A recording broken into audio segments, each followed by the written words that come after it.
And we are live. I don't think I've done it like that before, but okay. Welcome Now, to the you're Retrospective podcast episode. extra excited. Antibiotics makes you extra excited. Welcome to the Mixed Martial Lengths podcast. It's episode 16. I am your host, as always.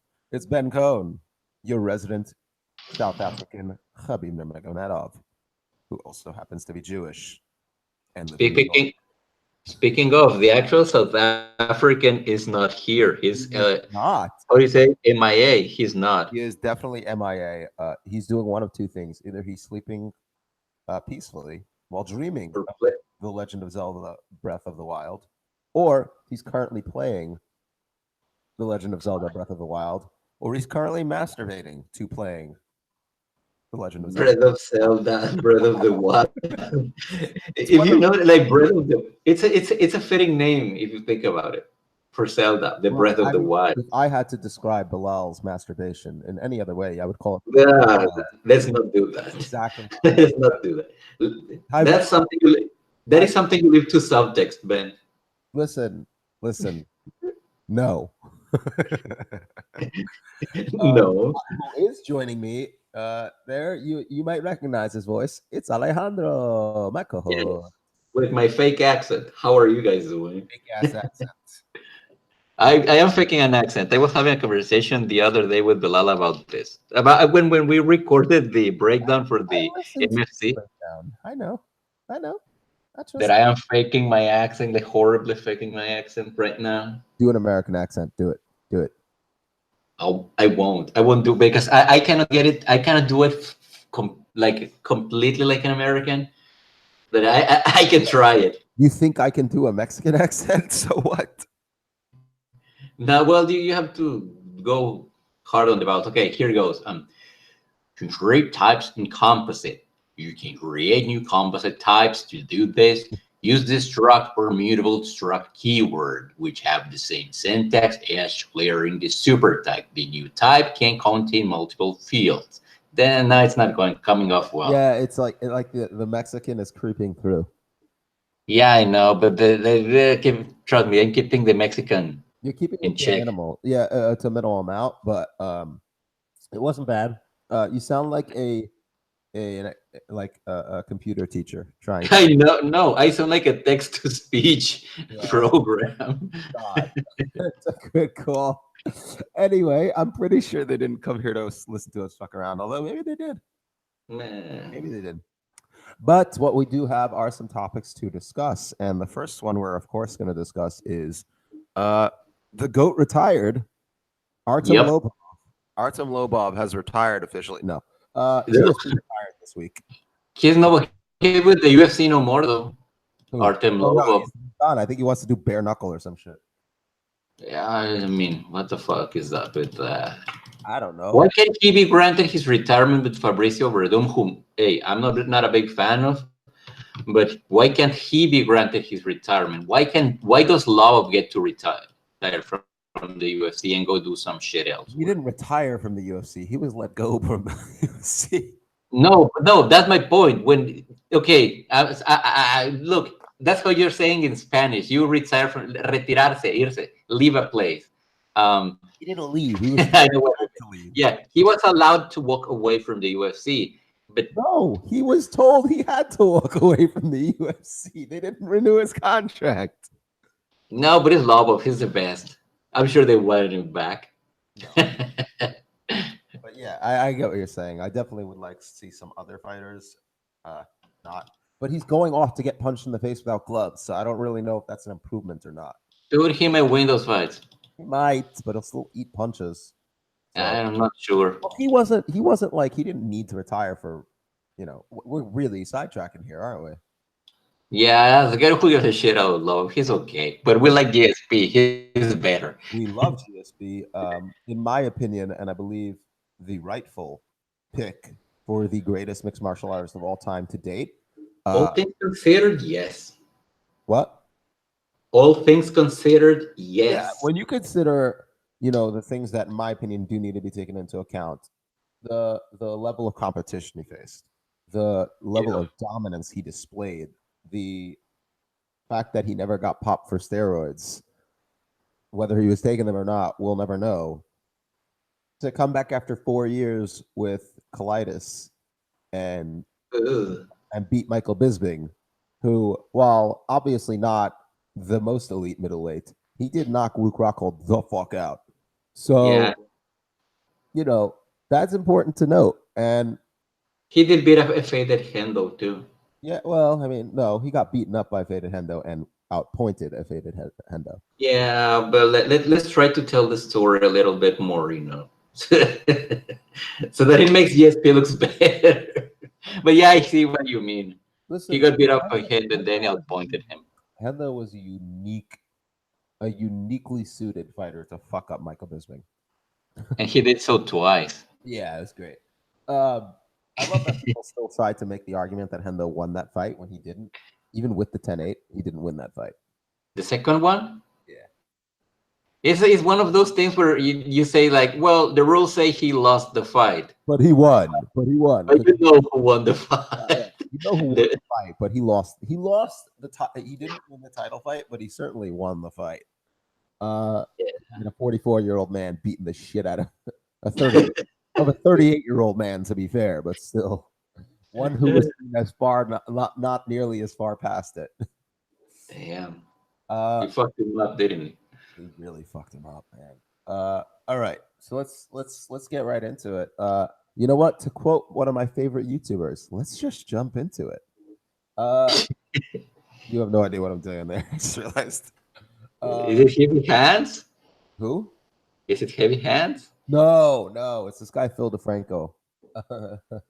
I love watching the show. Yeah, I'll send you a link afterwards. You can watch him. He's the guy I sent you who talked about the pipelines in Mexico. Oh right, I remember him. Yeah, he has weird hair. What? He has weird hair. He has hair. In which case, I'm jealous. All right. Well, moving on to actually talking about GSP. It's time to talk about the most, at one point, hated and eventually beloved UFC champion of all time, I would say. Well, it came in waves because as he was being hated for his dominance and how safe, quote unquote, he was fighting. All right, no, there's no reason to quote unquote it. He fought safe, and he'll admit it himself. He's admitted it himself. No, I know, but my point is this: like, he was already taking crazy risks anyway, considering the level of people of opposition that he was fighting. Oh, I see what you're saying. Yeah, and at that same moment, when he was being derided, he was being appreciated the most. I mean, he was feeling like fucking stadiums and shit, right? Well, that was mostly from people in Canada. People did want to see him. There's no question people wanted to see him. It's just that it seemed like for a while he had I know this is not the same, and I'm not comparing them. He had like a Floyd vibe to him where people wanted to just see him lose.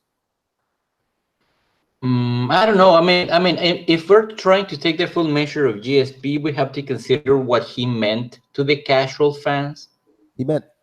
I don't know what he meant to the casuals, because I think that he actually was around during that perfect storm of time where there were a lot more hardcore fans. I don't know that is true. I don't know that is true. Also, a huge portion of his fan base was strictly, he had the Conor vibe too, where a lot of people who watched those fights were fans of him, not necessarily the sport. He was the Canadian Conor, essentially. Yes, indeed. But those are still casual fans.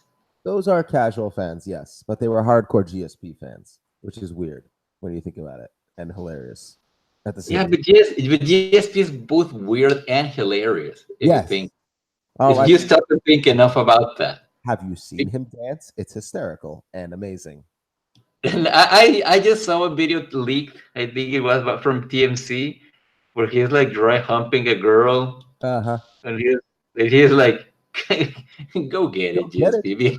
You spent enough time getting fucked up by dudes. You can go and do whatever you want." This is going to sound weird, but I know a guy that this is a real anecdote, by the way, because I saw the pictorial evidence. I know a guy that met GSP in Spain. He was studying in Spain, and he met GSP. He showed me the pictures. It wasn't like some weird Photoshop cut. Like he met GSP, and he said that he is just so nice. It's so nice. He said he was surprised that GSP was so nice, and that he actually like humored him, and they talk about a bunch of different things, like with a complete stranger. Like GSP is literally like the stereotypical Canadian person that is just very, very nice. That's perfect, and that's why I he's so respectable, and I love it. Even though he's got some weird ass thoughts going on in his brain, like with the alien shit, I fucking love him. Yeah. Uh, Yeah, but that was likely the product of like when he's saying that he's missing time, and when he's saying that, but he acknowledged yeah, those concussions. yeah, I know, but remember that there is a reason why he was fighting the way he was fighting when he was doing it again, because he had been concussed. Like we don't know the level of concussions that GSP has taken in training.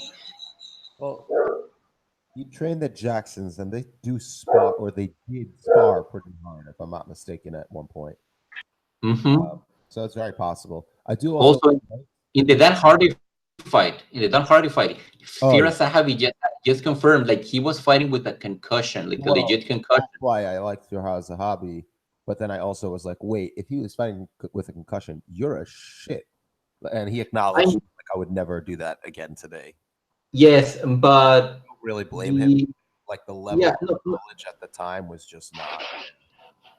I know, but again, like trainers do things for their fighters that where they seem to enter into this relationship of where it just builds up and builds up and builds up and builds up. Like I cannot let you give up, because then you're gonna feel like shit, and then they're appreciative of this. When we from the outside, though, I think it was earlier in their pairing, though. I know, but you still see it today. You still see it today. Like it's a different kind of dynamic. Like there's what happened with Raquel Pennington, which is the borderline behavior. That's right. That was horrifying, man. Yeah, and then there is like something that happens in the middle where they take a ton of damage. Like usually borderline is what happened to GSP being super concussed and fighting, which Sahabi has admitted that he wouldn't allow, and what happened with Raquel Pennington. And there's just this weird thing that happened in the middle, like hit him with your crotch. Do you remember that? When he was fighting Thiago Alves. I do remember that. Yeah, you don't remember that? I think GSP was. I do. That was He said my groin is torn, and yes, and Jackson said so hit him with it. Yes, so that level, there's a level that right, like they somewhere in the middle where they say, "Fuck your pain, get the job done." That was good coaching. I'll give him that. But it's also like what the fuck? Because he doesn't. Was his groin actually torn? I don't know. I don't remember if they actually confirmed. I think it was torn. But you, as I say, like you see these things happen all the time, and they have to make a call. Like you can see it. Like all right, so I can go back on it. All right. Before we go on, I have some news. Bilal has stopped masturbating to Zelda: The Breath of the Wild, and has decided to join us, dick in hand. Bilal, say hello. Try not who to. Who should I stop masturbating? Who should I stop masturbating? Well, I did say your dick is in your hand. I did say your dick's in your hand. Yeah, but you said I stopped. Well, I may be wrong. We didn't know. We apologize. We apologize. But I was under the assumption that you cannot do two things at once. We never intended to mislead the audience. No, I can always make space for masturbating to Legend of Zelda. Okay, fine. So, sorry, Bilal. We need to issue a correction. Bilal is joining us while playing Breath of the Wild and masturbating. Yes. All right. You can do three things at the same time. Bilal. Well, we are discussing GSP. We're going to jump right into it, though. We're going to talk about the first fight you ever saw live with GSP. I'm going to let Alejandro go first because he has the funnier one. No, I did not see that live. The first fight I saw live might have been when Right, he. no, it doesn't have to be live. Just the first fight you watched of GSP. First fight you ever saw GSP. Okay, the first time that I knew who GSP was, like, who is that guy? Was when he was fighting. What was the name of the guy, Ben? Pete Spratt. Pete Spratt on a ring, and he was sloppy as hell. And you could see that this guy like was really aggressive. He was sloppy as hell, and he had something like painted, like an advertisement painted on his back. It was goldenpalace.com. Indeed, and that was GSP for me. Fun fact, that was the last fight before he made his UFC debut.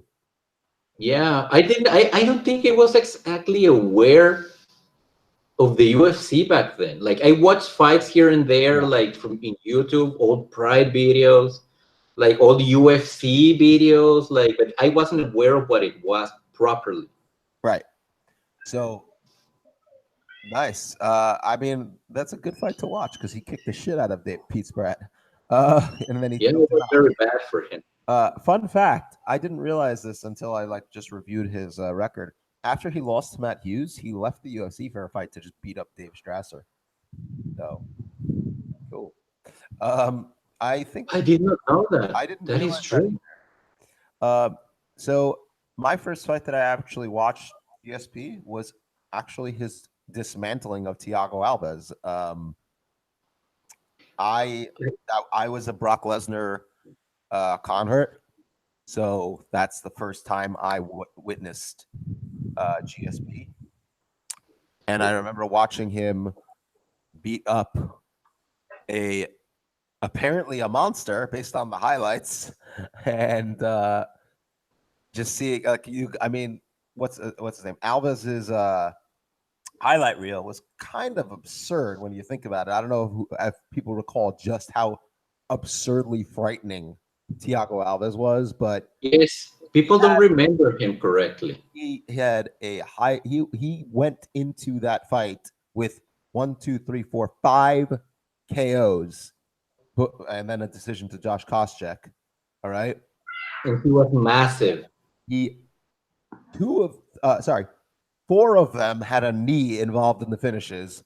One of them being the flying knee to Matt Hughes.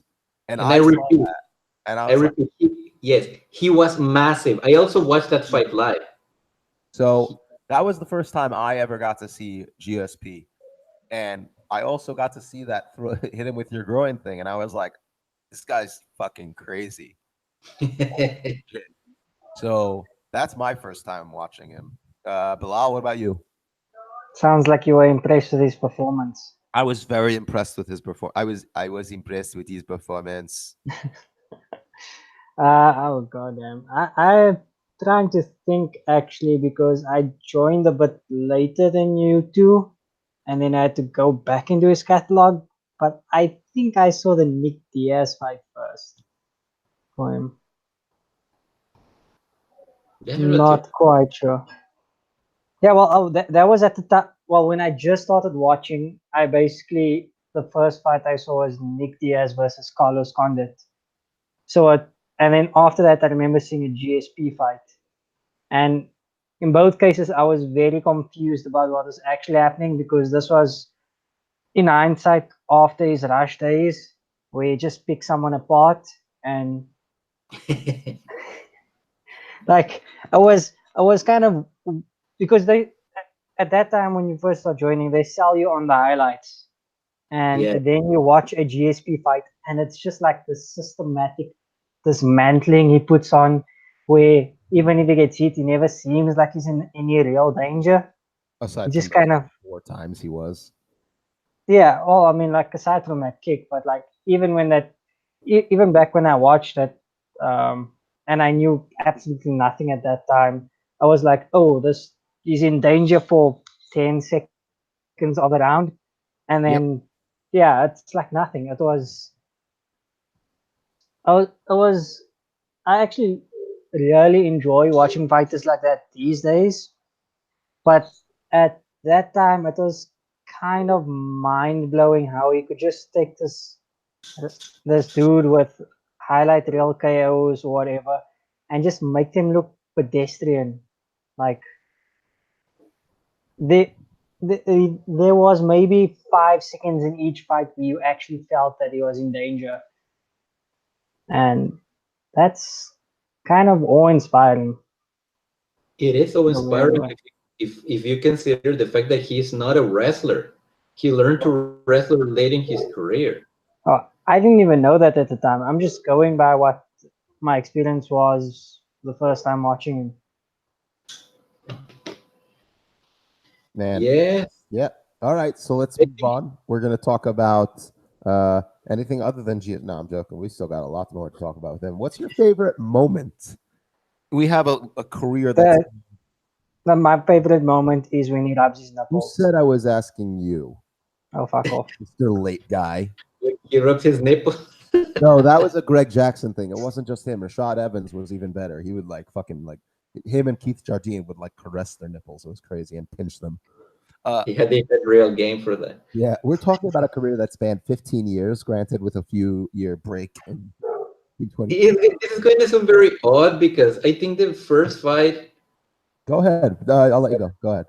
Your favorite fight. that I saw that it was a great moment for me was because I actually saw that fight. Like, it may not have been live, but I think it was my first awareness that GSP was the guy with the thing written on his back. Because I think the fight with what's his name, Pete Spratt, was something that I just barely registered. But when I finally knew who GSP was when he got knocked out by Matt Serra. And I thought it was insane. Like, I thought it was okay. Like, even from that day, I'm okay with people tapping to strikes because he tapped to strikes.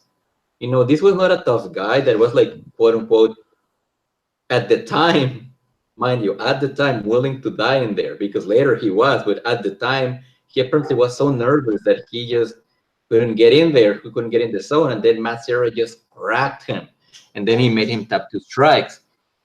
Then I remember him coming back and wrestling Josh Koscheck, and that kind of cemented my idea that GSP was pretty good. And then he came back and kicked Matt Hughes in the head. Yeah, which he won by submission. I'm reading here, but I do remember him clearly kicking Matt Hughes in the head. And after that, I remember another moment that is my favorite, where he was just kneeing Matt Serra while Matt Serra was laying prone on the canvas, and he was just kneeing him. Yeah, that's one of my favorite moments. So good to watch. Yes, because he was attacking the body, and people don't attack the body nearly enough in MMA. And I think it was right near the liver area. Mm-hmm. Then there is then another great moment for me is when he's punching BJ Penn from guard, and he's just like pasting him on the ground, and he's like he's tattooing and BJ Penn on the canvas, and then he's like bagging it out with Carlos Condit.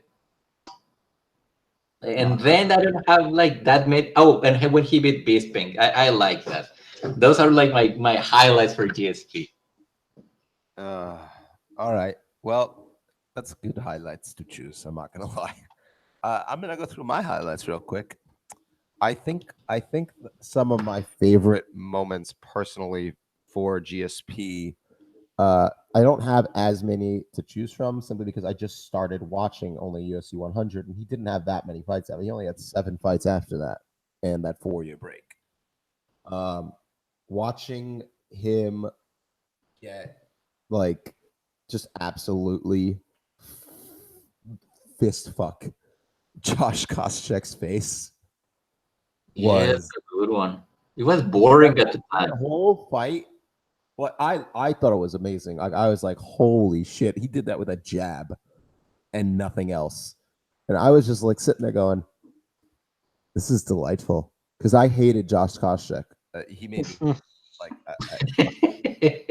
So the he whole time changed. I'm sitting there going, yes, yes, yes. I'm like, He changed the course of Josh Koscheck's career in yeah, that he fight. really did. Yo, dude, I was sitting there going like Emperor Palpatine, just like, do it.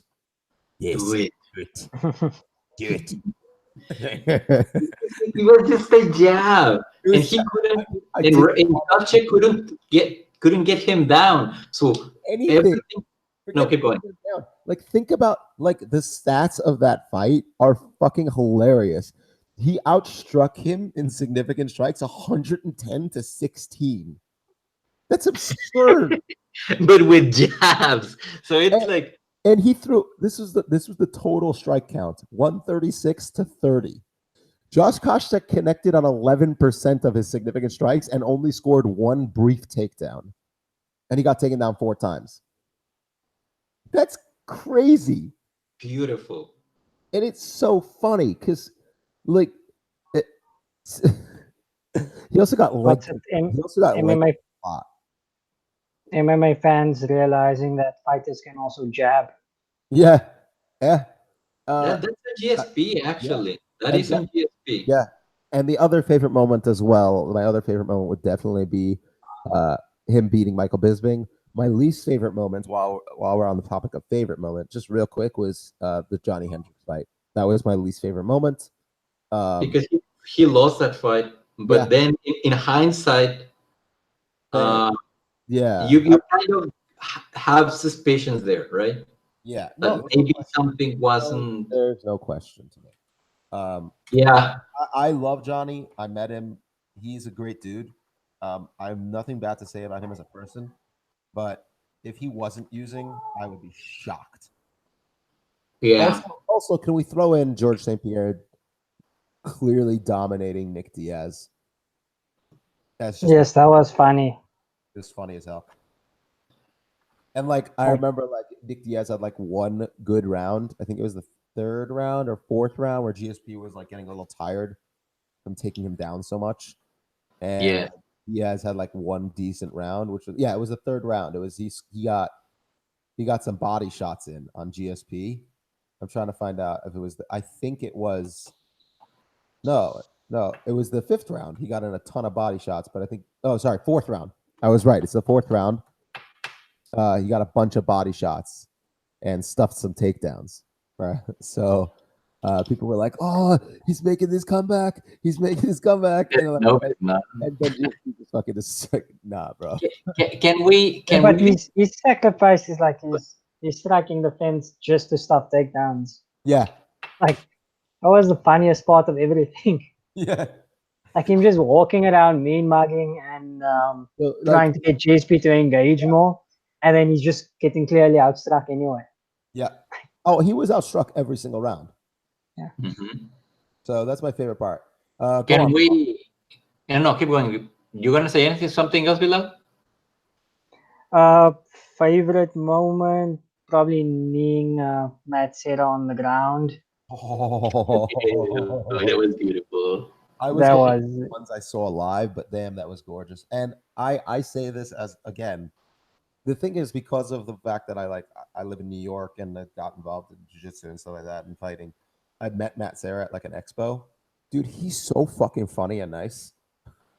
He's so nice and so funny. You felt bad? I felt bad watching that. But yeah. okay. I love Favorite that. fight of him would probably be the John Fitch beatdown. Oh, Ooh, great call. he turned him into a sticker, like a human sticker. Yeah. He took the dude that was the clear number 2, and that's what always impresses me about GSP, is that his level of dominance is so unprecedented. Like there was nobody who was able to take a clear number 2 and let you know there was such a difference in skill level. In the first round, he outstruck him 39-1. That's insane. If you look at it in hindsight, that is insane. It still is. And The only like person doing that is John Jones. credit to Fitch because he was able to like hang in there for 5 rounds despite 3 knockdowns. But like the last round, he also got outstruck 24-1. I don't remember anything about that fight other than GSP beating the shit out of John Fitch. I really don't remember anything else. I don't remember anything that is. Well, that was the entire That fight. was the whole fight, yeah. That was just the fight. Like, it was just GSP beating the shit out of John Fitch and taking him down 7 times. How are you supposed to remember one strike every 5 minutes? Yeah. I would like to say something that is that I find that is very, very singular about GSP. Yeah. When you mentioned, Ben, that no, or you too, Bilal, I think you think that there was this aura. Ben said that there was this aura to him that people at some point just wanted to see him lose. And then you said, Bilal, that he had this aura that he couldn't lose, that he was only in danger every 5 seconds of every fight. Like, you had this idea about him, right? Once every But fight. Once every fight, you mean? once every fight, yes. But there's this idea that he was this unbeatable guy. But if you go back, like, and really do like a proper evaluation of who he was and what he did, like, in order to get there, he had to put himself through so much shit, because this is a guy like let's like make a list of points. He got freaked out in a fight to the point that he forgot his striking. Like, first of all, he had no grappling, no wrestling. He got submitted. Then so. That's a misconception. He was still a really good grappler at the time. No, I know, but not to the level that he needed to be. Right. That definitely like not his level, you know. I know, no, that's my point. That's my point. Okay. Like, what did he do? What did he have to learn, right? Because he lost in round 1, I think, or something like that. Submitted in the last like second or two, I think, of round 1. Yes. Then he came back from that. He was so freaked out during his first championship defense that he got knocked. Like, he just. I disagree. No, yes. There is an anecdote, and it may be apocryphal, but Dana White said, and I quote, that he met that 70s show actress Laura Prepon, and that she wanted to meet GSP before the fight to see how it was in the dressing room. So since she was a celebrity, she was allowed to go and meet him, and that she said she had never seen anybody more nervous in her life. That may be so, but Matt Serra also had a fantastic game plan and executed it perfectly. Like, yes, indeed. His game yes, plan indeed. Punch the body and get GSP to drop. Yes, and then... but what that produced was someone that didn't know how to deal with the pressure and then tapped 2 strikes. Well, he came back from that. There's nothing wrong with tapping strikes. No, I know, but in MMA, there's this matchable bullshit that you shouldn't tap 2 strikes, and that once you tap 2 strikes, you are not the same. And what GSP proved was that was all bullshit. You can't come back from that. So there's another one. You have, yes. So like, I'm trying to say, like, he had like a really difficult fight with BJ Penn the first time. Well, that's just I think that was the experience difference more than that. I know, but what I'm trying to say is that there was this idea that he was invincible, but he really had to overcome a lot of obstacles in order to get to where he was. Like, right. I see what you're saying. I think what he means is that during his second defense run, not his. I know, but we're talking about his whole career. How did he get to where he was, right? Well, he wasn't hated until his was just absurd. Also, I do think a part of his the hatred for him really started after he beat BJ Penn to shit. Yeah. Because BJ at the time was loved. BJ was like top 3 most like popular fighters. Mm-hmm. I never liked him though. Nothing against him. I never liked him. That's fair. And then again, he fought Thiago Alves when Thiago Alves was Thiago Alves, probably with the help of great supplements. Yes, wonderful supplements. Yes, wonderful supplements. Yeah. He did what he did, the John Fitch thing. Then he fought Dan Hardy with a concussion. He overcame that. He fought Jake Shields with 1 eye. Yeah, but these people forget. To be fair, he started with 2, and Jake Shields made sure to make it 1. Yes, Jake Shields, like, he knows how to do things. Is the level of development of the VAP of Jake Shields overcomes many things, But not including rule sets. The VAP is not constrained to rule sets, so he just poked GSP. Yep. I don't know if you guys like even like fuck with his size when they were on the ground. Like it was some nasty shit. I also So he overcame that.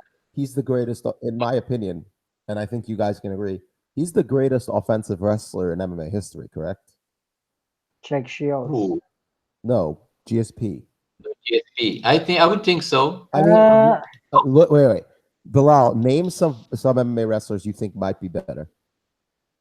No, I'm not saying he's not up there, but I'm saying his offensive wrestling itself wasn't that diverse by modern standards. We're talking about in terms of effectiveness. But it didn't have to be diverse. No, but I'm saying, are you talking about modern standards? I'm talking about effective MMA wrestling. Results, just based off results. No, but I'm saying, are you okay? I'm asking now, do you mean in the context of the time period that the fighters were in, or by modern standards? I'm talking because by modern standards, I wouldn't consider him to be the top one, considering that. Who would you consider? Who do I consider at the top? Khabib, DC or Khabib? So let's take a look, because I was hoping you'd say Khabib, because in terms of effective MMA wrestling, we've seen Khabib get shut down on the feet. In the MMA wrestling, his takedown accuracy is 44%. But yeah, but I'm saying my point is this. Hold on, GSP's 74%, and it's not like he just used the takedown sparingly. That was his primary weapon. Yeah. His primary weapon, and he's hitting 3 out of every 4 takedowns. And not unlike bad wrestlers. Welterweight, at the time he was in, was the most wrestle-heavy division in the sport. In a way. Yes. What I'm trying to say is that I can wait. No, go on below. I'll talk later. Okay. What I'm trying to say is that by modern, I'm talking about modern standards, because we've seen GSP, like in the Hendricks fight, when he gets drawn into slightly deeper wrestling exchanges, then he might falter. Even in the Nick Diaz fight, when he was clearly outstriking Nick on the feet and Nick stuffed a few takedowns, because he relied so much on the threat of the level change and his timing to sort of bridge the gap between, the feet and the actual takedown, that when he actually got stuffed and had to sort of chain wrestle past that, that's where you saw some of the limits come in. I think you're wrong. Wait, let me finish. Which is why I was saying, do you mean by modern standards or by the context of the time that we're in?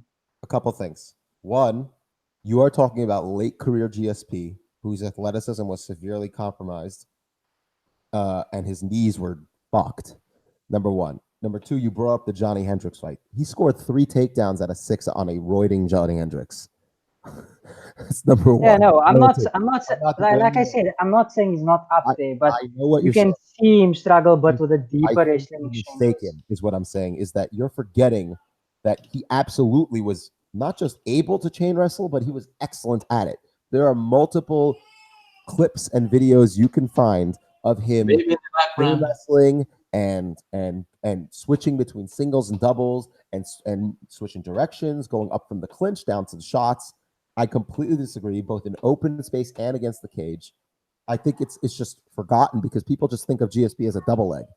People really do. No, I was actually thinking of a single leg. Not you. I know you're not disrespecting his wrestling. What I was saying is that you have a guy who, in terms of effectiveness, is much more effective and was able to do it not just in the first round, but was able to do it in the second, third, fourth, and fifth round against phenomenal wrestlers. And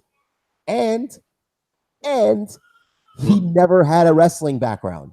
Yes, that's what I was going to say. He's not coming from a wrestling background. About a dude who, like Khabib, was wrestling from the fucking birth and wrestling years. That's not the criteria. He realized that karate wasn't good enough. Yeah, but that's not the criteria when looking at this. We're not asking about who the most improved wrestler is. I'm not. I'm still saying that despite the fact that even though he came in a time where you didn't need to be as that MMA wrestling wasn't as developed, his wrestling was that developed. And I don't think I think if you drop him in today's welterweight division, he would hang just as well with today's wrestlers.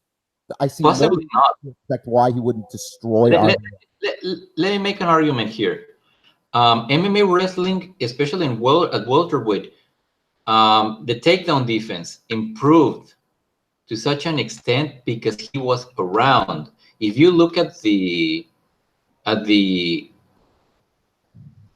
division today, the welterweight division, it's not won by wrestling heavy exchanges anymore. That's probably because he was there and he sort of depends on who you're looking at. Kamaru Usman and Colby Covington are only winning with wrestling heavy fights, really. Yeah, but they're dominating because they're the wrestlers. Yeah, but they're not the defining factor of the division. We're talking at the top of the division. What I'm saying is that I think what Alejandro is saying is that the aggregate. yes, I'm speaking of the aggregate. You're speaking about the top of the division. The elite, let's say, are very strong wrestlers. Tyron Woodley, Kamaru Usman, and Colby Covington, assuming he fights again one day. Yeah, they're top. They're very good wrestlers. But when we speak of like because I try to make a lot of arguments in terms of aggregates. Well, let's take a look. I mean, if you look at the top 15, about half of them are grapple heavy fighters. But the division is not just 15 fighters. I know, but we don't know. You know every single fighter in the division that you can make a point of? No, but what I am saying is that we have seen an increase in wrestling defense. We have seen an increase in wrestling defense, but the wrestling offense has also increased as well. And my point is, you know what would settle? I think. Do we know if Fight Metric keeps track of divisions, like statistical? I don't think so. Not even. I know they used to do like best striking defense across top like weight classes and stuff. I don't know if they still do. I can tell you this: Leon Edwards is ranked number 9. That dude got there because he stopped striking and started wrestling. Leon Edwards is not as good a wrestler as George St. Pierre. Period. Yeah. So you have the number 9 ranked guy who is a striker who relies more on his grappling and wrestling than he does his striking at rank number 9 in the modern welterweight division. And wow. That's my point. Like to me, there's this sort of myth that like, oh, the game is so different than it was 5 years ago. And in a way it is, but in a way it really hasn't. I think that the improvements we've seen have been more on the feet and not on the ground. And I think it's important to note that. I don't think that the MMA wrestling game overall, from standing to takedown, has changed all that much across the sport. I think we have guys like Damian Maya. Okay. Well, no, I that's a statement. I'm not going to fully disagree with you there, because I think the level of striking has increased a lot more than the wrestling, but there were some pretty big innovations coming towards late career GSP just before the hiatus. I mean, you touched on it, I think, previous episodes already, but like wrestling against the fence, pretty big innovation. Right. Chain wrestling, also pretty big innovation. I do agree with you on that. Specifically, that's why I brought up like Maya and Khabib. I'm talking about, has there really been like, open cage innovations? Seriously. Recently, it's just been, well, that's why I mentioned DC and Khabib, because most guys nowadays tend to pressure towards the fence to get the games working, whereas DC and Khabib will kind of shoot out in the open and then hope to get the high crotch. GSP did too. GSP didn't need the fence. In fact, he was an open space guy. Yeah. Exactly the type of wrestler. Well, not the same style, but like he's exactly the type of wrestler that is still succeeding today and at the highest levels. He doesn't need to be like Kamaru or Colby to get you to the fence. because he was able to take you down in open space, but he drew out counters. His reactive shot, like alone, Guys, is I untouchable. There's nobody in the sport today who compares to his reactive shot. I need to say something that might blow your minds, because I'm checking Fight Metric right now on the section of UFC stats. The longest average fight time, GSP is ranked 10th. Okay, there's that. Who do you think is ranked number 1? I forgot who it was. It was some random fighter, right? Dominic Cruz. Ha! What? Wait, what? Yep. How's that possible? Longest average fight time, minimum five UFC fights. That's their model. Are they okay? Are they not including WEC fights? I have no idea. They say minimum 5 UFC fights, so maybe they're considering WFC fights. Okay, but that is not the craziest thing. They have to. The crazy. It's not possible. He didn't have that Okay, many. so they're doing. I will tell you who has a longer fight time than UFC than in SUFA than GSP. Who? Yes, Tarek Safedin. What? Yep, Yerson Pierre is at 15:34 average fight time. Oh, okay. Average fight time. Average. See, yes. Above him is Tarek Safedin with 16:05. Above him at number 8 is Jose Aldo at 16:15. And who do you think is above Aldo? Frankie Edgar. Of course he is, but who is the greatest fight to ever fight? We just mentioned him today. Thiago Santos? No, the greatest ever. Oh, Artem Lobov. Yes. two motherfuckers. Two. Artem That's all I gotta say. King Lobov. All right. I think with this, honestly, we can move on.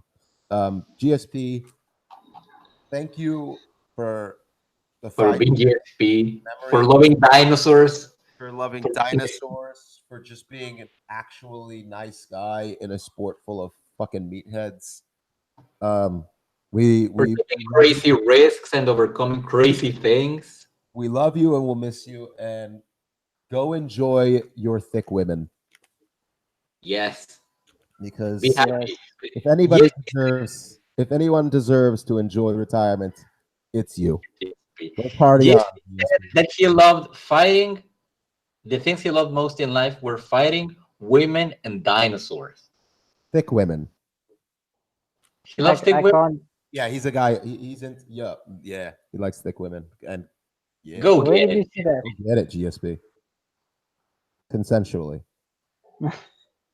Of course. Yeah. Please don't let us hear any fucking stories. Oh, no, shut up. Don't even bring that up. No. If there's one guy, like if there's one like superstar that I don't expect to hear, like superstar fighter that I don't expect to hear any fucked up shit from, it's him. So if I do, I don't know what to do. I don't know who do you trust at that point? You know what I want him to do? I want him to end up on a kids channel and like some Disney Network kids channel talking about that. Yes, that's what I want from him. Yes, I am still waiting for that. With a thick woman as his co-host. Like I don't know if you've ever seen this documentary. Well, it was sort of like this dinosaur show where imagine walking with dinosaurs, but they had a gimmick where the narrator is sort of like a Steve Irwin type of guy, and then like walks around and then finds these dinosaurs and the whole voiceover thing. I want that with GSP in. That's awesome. He should always do it. He should be like the British guy that does like nature documentaries, but he should do only documentaries about dinosaurs, and he narrates everything with his fake accent. Yes. This dinosaur is very impressive. Very impressive. If you look at the tail, I don't know.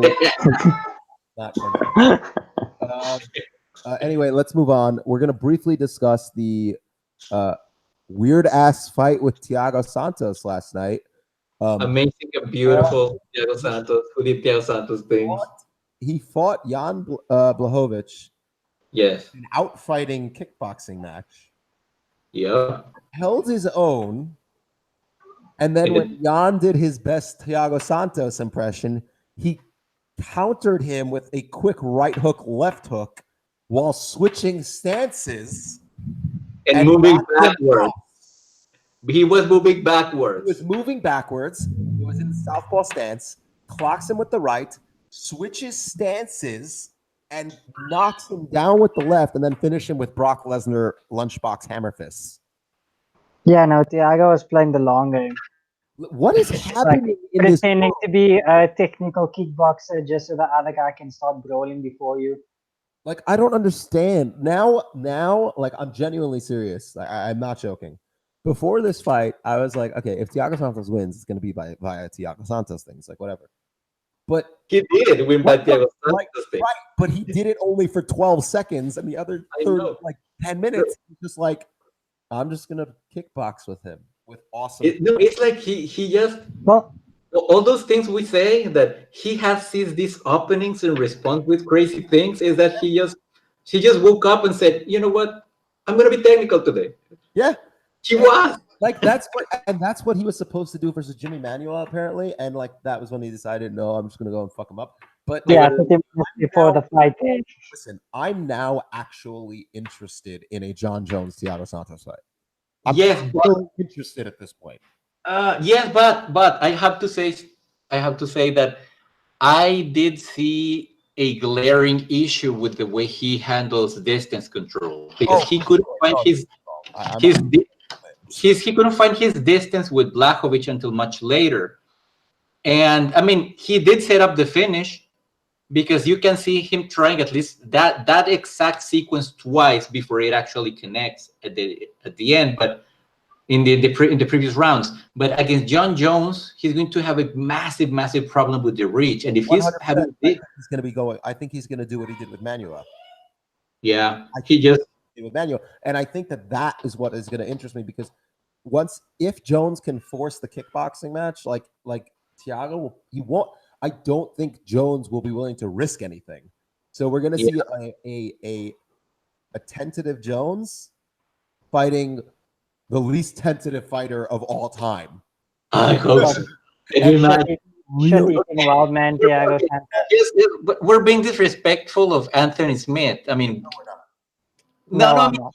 If the fight hasn't happened, I know, but my heart says Anthony Smith is a good person. He deserves to win from Let's go under the assumption that Anthony Smith beats John Jones somehow. You do he fights Thiago Santos again. Just fucking destroyed Anthony Smith at middleweight, where they were both worse. And Anthony Smith has not improved more or done better than Thiago Santos. Okay, but that means Thiago Santos is champion, and I like that. I do. Well, no. If John Jones loses, he's getting a rematch. Shit. Yeah. So unless he pops again. I do think that Thiago Santos. Listen, I think where Thiago Santos loses is to John Jones is in the clinch. I honestly think John Jones fucks him the fuck up, and like it's not going to be pretty. Because Thiago Santos, while he's enthusiastic and aggressive in the clinch, is not good in the clinch. So no, he's not great. He's good, but he's not great. Yeah, he's good offensively. No, he's really good offensively and really bad defensively. That's so good. Isn't that his whole game? Yeah, pretty much. Be wild. I just want to say though that like I don't think this performance was so out of the left field.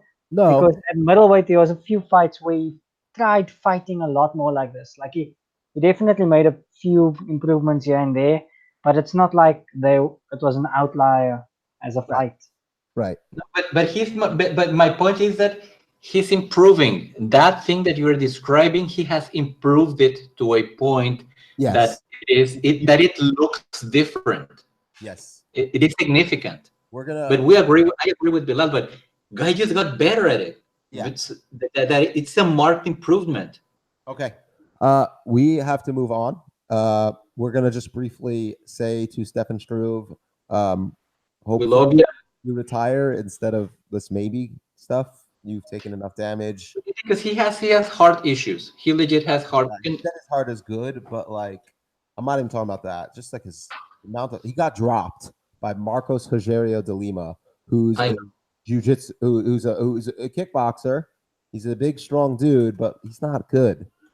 And like, yeah, it's not good that you're getting dropped on the first punch that lands, basically, at Yeah. heavyweight. Again, like you need to stop. Like you need to stop. And I He hope did his gloves in the cage. he's given us a lot. So I hope he Strongly leaning towards retirement. Yeah. Real quick, we'll just go down the card. Michel, Polish. I can't pronounce it. It's a Polish guy. He destroyed John Vellante with a body punch and some. I Oh, know. that was beautiful. That made me sad. Yeah. I like Peter Yan completely dismantled John Dodson minus. Yes. I have to watch that fight. Down, one flash. That was so good. Magomed that- Ankalaev was really scared of losing again, so he took like a really safe approach and destroyed in the nose of Klitsin Abreu. Dwight Grant had like a fucking movie finish on Carlo Pedasoli. Is that the guy whose mouthpiece wasn't flying by that punch? Oh my god, it was incredible. Go watch it. Yeah. No, I've seen it. In fact, it looks very similar to that one video you showed me of playing a stuffed Duffy and getting knocked the fuck out. Thanks, man. Remember that? Where you're throwing that kick and then he punches you in the face and then you go twirling and you say, that is not physically possible. Well, and they explain to you, yes, it is physically possible. And now you've seen it is physically possible. Shut up. Chris Fishgold submitted Daniel Tamor, probably sending him out of the UFC because he's 0-3. I did not watch Jillian Robertson versus Veronica Macedo. I skipped Liz Carmouche versus Lucy Pudilova because it was an awful fight and an awful decision. Correct. Damir Hadjovic decided he could fuck up Polareus on the ground, and he certainly did. I did not watch the Michel Prazeres fight yet. I do want to watch it because he apparently got dominated, and that's not something you see with Michel Prazeres a lot. So I am. Wait, isn't Prazeres the tank guy? Yeah, he got. Yeah, he's a tactic guy. Yeah, 30-26s against him. So what? Yeah, I got to see the fight. And then Carlos Diego Ferreira defeated Rustam Kabilov. Damn, Ferreira is coming along nicely. That's a solid win. So. And Damir Ismagulov defeated Joel Alvarez in a fight I did not watch. So, ladies and gentlemen, say your goodbyes because I got to go train jiu-jitsu. Yes. Goodbye. Thank you for coming and joining us. Once again, please follow us on Twitter, MMAngst on Twitter, and subscribe to the YouTube channel. Keep an eye out for the episode to drop. Leave us a like, a comment. Just support us as much as you can. Please share with your friends. We really appreciate all the support and the listeners. I said it last week. I'll say it again. A, I should do this at the beginning of the show. And B, what do you call it? We're gonna hopefully. I'll figure it out. Maybe we'll do some like mugs and T-shirts and shit and giveaways. Or I don't know. Yeah, we might. Maybe down the line. Down the line. We'd really like to start giving back to the people who support us. So spread the love, spread the wealth. The disease. And we hope to see you again next week. Guys, say goodbye. Say good. Thank you. Whatever you want to say. Yes. Bilal, go back to masturbation. So I never stopped. Man, you must be raw. Our boy has stamina. Oh my god, that's amazing.